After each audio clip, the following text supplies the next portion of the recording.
Thousands of years ago, there was a king named Nimrod who was ruling the whole world.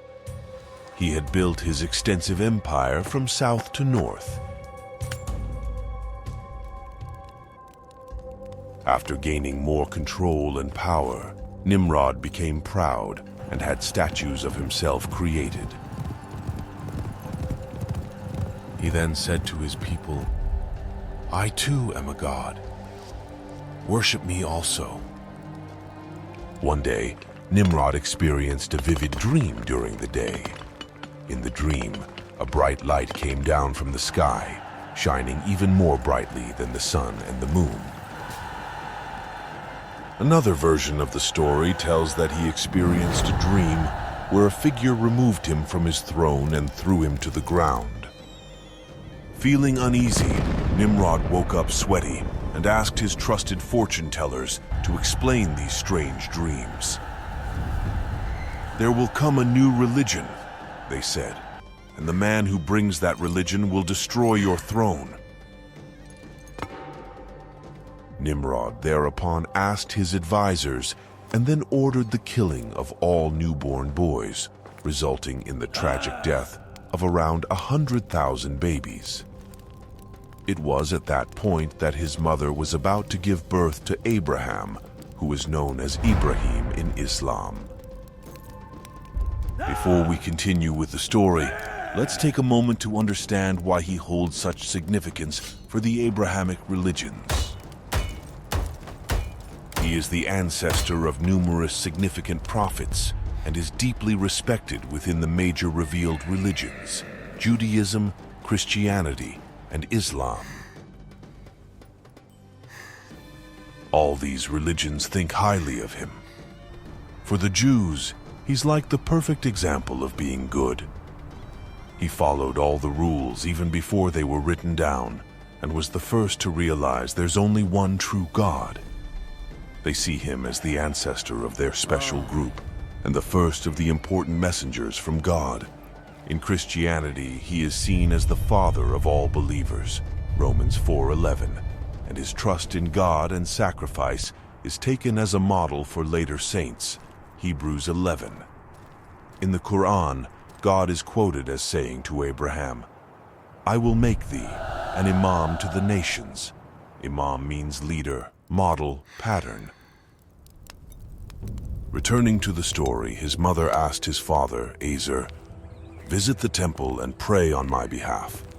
If I am blessed with a son, I will bring him to you, and then you can present him to Nimrod. This act will earn you Nimrod's favor."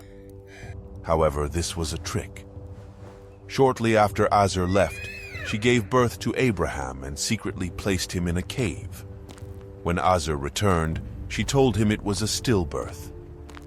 Whenever Azar was away, she cared for her son in the cave, where she observed Abraham sucking his fingers because the angel Gabriel made milk and honey flow from them.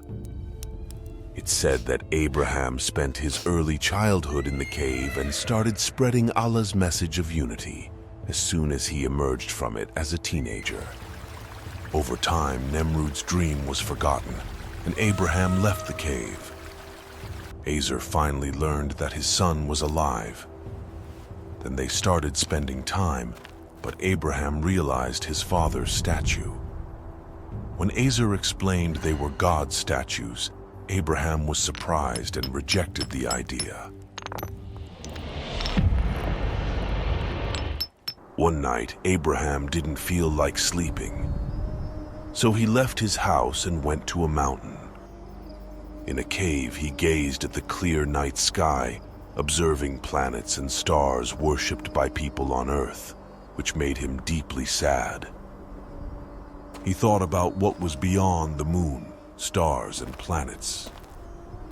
After a while, Abraham went back to his house and asked his father and the people who worshiped these celestial bodies. As Allah narrates Abraham words in Al-Qur'an, and remember, when Abraham said to his father Azar, "Do you take idols as gods? Verily, I see you and your people in manifest error." Surah Al-An'am 74. Abraham, peace be upon him, was debating with his people, explaining to them the error of their way in worshiping idols and images. He explained to them the error and deviation of worshiping the 7 planets, which they said were the moon, Venus, and the sun. When the night covered him over with darkness, he saw a star. He said, "This is my Lord." But when it set, he said, "I like not those that set." Then when he saw the moon rising, he said, "This one is my Lord." But when it disappeared, he said, "If my Lord does not guide me, I will certainly be one of the misguided people." Then when he saw the sun shining, he said, "This must be my Lord, it is the greatest." But again when it set, he declared, "O my people, I totally reject whatever you associate with Allah in worship." Surah Al-An'am 75-79. In that debate, Abraham clarified to his people that these celestial bodies do not serve as deities and cannot be worshipped as partners with Allah. Abraham did his best to make his people heedful to the belief in the oneness of Allah and to worship of Him alone. Abraham's was trying to expose the truth and initiated a conflict with his people and his father. He respectfully questioned why they worshipped lifeless idols that could neither hear nor see. He urged his father to follow him on the right path and warned against worshipping Satan. Abraham's father reacted angrily, threatening to stone him.